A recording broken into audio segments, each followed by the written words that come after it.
जय हिंद। जितने भी क्राइम होते हैं वो दो तरह के क्राइम होते हैं।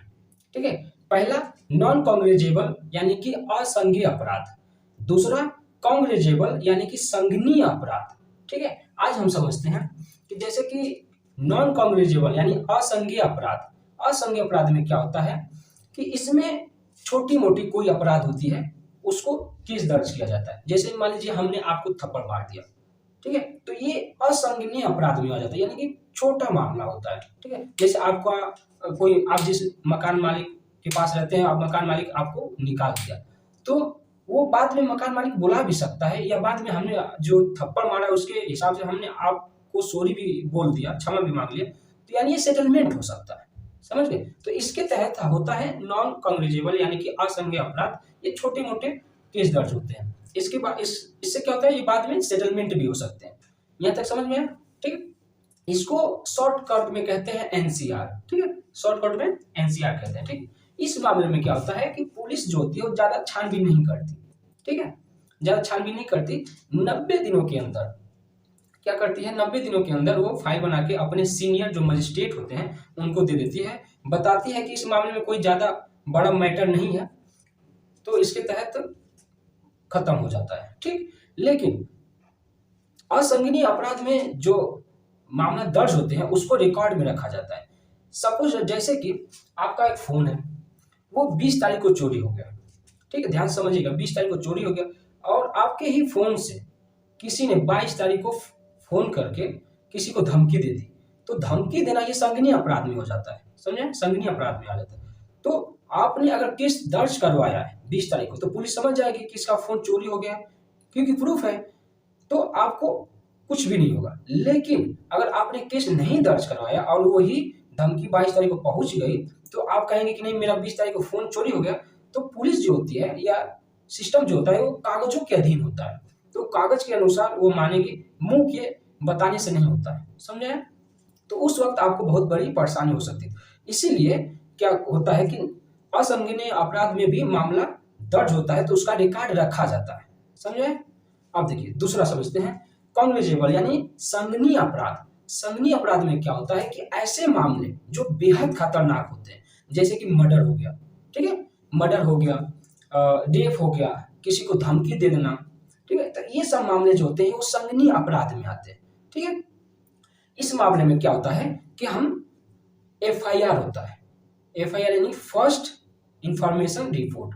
ठीक है, इसके तहत सीआरपीसी के तहत सीआरपीसी 154 के तहत ये मामला, ये केस सीआरपीसी के तहत 154 के तहत इन सभी अपराधों में केस दर्ज करना ही पड़ेगा, यानी एफआईआर करना ही पड़ेगा। सीआरपीसी 154 के तहत नहीं करेंगे तो उल्टे आप पे हो जाएगा। इसीलिए 154 के तहत इन मामलों में आपको एफआईआर करना ही पड़ेगा। समझ में? थाना अधिकारी करता ही करता है। ठीक, अब देखिए ज्यादातर से जो मामले आते हैं वो क्षेत्र वाइज आते हैं। जैसे मान लीजिए कि अगर हमारा कोई चीज, जैसे मान लीजिए कि हमको कोई चाकू मार दिया, ठीक है, तो ये हो गया हाफ मर्डर। हम रह रहे हैं दिल्ली में, तो हम क्या करेंगे, अब जो मुझे चाकू मारा है तो हम हमारा घर जो कि यूपी में है, तो हम यूपी में तो जाएंगे नहीं, तो हम क्या करेंगे, दिल्ली के नियर अबाउट जो भी क्षेत्र रहेगा, थाना रहेगा, हम उसमें जाएंगे। ठीक है, और हम केस दर्ज कराएंगे। तो इसके तहत क्या होता है कि जो हमारा एफआईआर होगा वो अगर यही हम यूपी में रहते, जहां हमारा घर है, वहां अगर हम केस दर्ज करवाएंगे तो उसमें हमारा सीरियल वाइज नंबर मिलता है। ठीक है, जैसे 216/2020, यानी कि 216 नंबर है हमारा एफआईआर कॉपी, और जो 2020 में हमने केस दर्ज करा तो 2020 सन दिखाता है। ठीक है, तो ये यूपी में हो जाएगा। लेकिन यही चीज अगर हम दिल्ली में करते हैं, ठीक है, दिल्ली में हमारे साथ होता है, अगर हम दिल्ली में एफआईआर करवाते हैं तो उसमें क्या होता है कि 0/2020 कर देता है, यानी कि उस वक्त आपको नंबर नहीं देगा, सिर्फ सन देता है कि इस सन में आपके ऊपर ये हुआ था। समझे? तो इसको कहते हैं 0 एफआईआर। समझे यहाँ तक?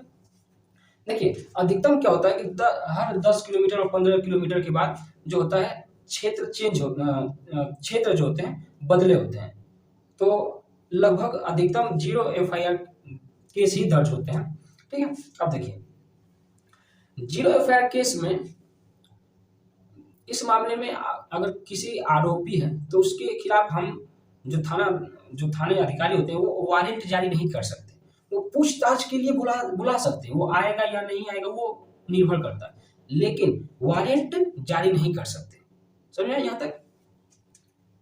हाँ, वो देखिए कुछ ऐसे मामले होते हैं, जैसे मान लीजिए हम किसी के खिलाफ केस दर्ज कराने गए, उसने मुझे किसी प्रकार का प्रताड़ित किया, हमने उसके खिलाफ केस दर्ज कराने गए, लेकिन उस व्यक्ति का उस थाने में बहुत पहुंच है, तो उस अधिकारी ने क्या, उस आदमी ने क्या किया, उस थाने में पैरवी कर दी और उस थाने में हमारा केस दर्ज नहीं हुआ। ठीक है, तो इस मामले में क्या हो सकता है कि हम अपना एरिया छोड़कर दूसरे एरिया में जाकर केस दर्ज करवाएं। और वो क्या होता है, देखिए जैसे अब आसाराम बापू के केस में क्या होता कि जिस लड़की के साथ घटना हुई थी वो राजस्थान में हुआ था, तो राजस्थान वाले जब वो पुलिस थाने में गई लड़की, तो उसका केस दर्ज नहीं किया गया। भाई जो आसाराम बापू था वो बहुत पहुंचा वाला था, बहुत पहुंच वाला, उसके पास बहुत पावर थी, तो इसके तहत वो सब केस नहीं दर्ज किए। मजबूरन उस लड़की ने अपने पिता को ले जाके दिल्ली में केस दर्ज करवाया। दिल्ली में केस दर्ज करवाए तो दिल्ली वाले जो पुलिस वाले होते हैं उनको थोड़ा पता होता है कि आपने अब क्या है, आप क्या कर, समझना आप किस लेवल के हैं, उनको कुछ नहीं मैटर करता। आपने एफआईआर लिखवाया यानी कि संगीन अपराध में, तो उनको हर हालत में 154 के तहत उनको लिखना है। ठीक, और उस केस को क्या किए, वो उसने कोर्ट में भेज दिया, और कोर्ट भेजने के बाद फिर आपको पता ही है कि आसाराम बापू कहाँ पे हैं। तो इस मामले में हम तुरंत मामला कोर्ट में चला जाता है। ठीक है, तो पहुंच कोई काम नहीं आता है। समझे? जैसे मामला कोर्ट में देखिए क्या होता है कि जब तक आईपीसी चलती है, जब तक पुलिस तक मामला रहता है, तब तक क्या होता है कि अरे दरोगा साहब कुछ ले दे के मामला सेटलमेंट कर लीजिए, यही होता है। और दरोगा साहब ने दे के मामला सेटलमेंट कर लिया तो ठीक है, लेकिन अगर चार्जशीट फाइल हो गई, ठीक है, चार्जशीट फाइल यानी कि जब एफआईआर होता है, तो पुलिस क्या करती है, जिसने एफआईआर दर्ज करवाया है उसके तहत वो पता लगाती है कि क्या मामला सही है क्या गलत है। ठीक है, तो अगर मामला सही निकल जाता है तो वो क्या करती है, चार्जशीट फाइल करती है, पूरा एक ब्यौरा तैयार करती है, इसका नाम है, इसका पता है, इसने किस तरह से अपराध किए, इसने उसके खिलाफ एक चार्जशीट फाइल करते हैं। और चार्जशीट जब तक थाने चार्जशीट नहीं होती है तब तक ले तो हम कुछ ले देके कंप्रोमाइज कर सकते हैं, लेकिन अगर वही चार्जशीट आगे पहुंच जाती है यानी कि सीआरपीसी यानी क्रिमिनल प्रोसीजर कोड, तो उस वक्त कोई भी आपकी ताकत नहीं काम आती है। समझ में? तब वो फिर मजिस्ट्रेट और कोर्ट के तहत हो जाता है। फिर या तो अगर मजिस्ट्रेट जो कोर्ट है, अगर वो आपको देखता है कि आप संगीन अपराध में हैं कि असंगीन अपराध में, ठीक है, तो अगर संगीन अपराध यानी आपने किसी का मर्डर किया है, तो कोर्ट कहता है कि नहीं इसे बाहर छोड़ना सही नहीं। तो जब तक केस चलेगा तब तक आप क्या करेंगे, आप जेल में रहेंगे। समझ में? जब तक केस चलेगा। असंगीन अपराध रहेगा, जैसे छोटा मोटा कुछ ऐसा रहेगा, तो कोर्ट क्या करती है, आपको अग्रिम जमानत दे देती है।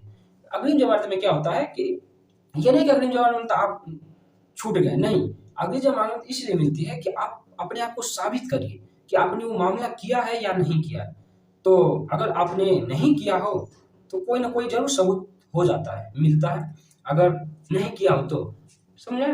तो इस तरीके से तो समझे कि नॉन कॉग्निजेबल यानी कि असंगीन अपराध क्या होता है, संगीन अपराध क्या होता है, कॉग्निजेबल, ठीक है, एनसीआर क्या होता है, और एफआईआर और 0 एफआईआर क्या होता है। ठीक है, हम आगे इसके और भी टॉपिक पे बात कर सकते हैं, लेकिन वीडियो लंबा हो जाएगा, इसीलिए आई होप आप इसे समझे होंगे।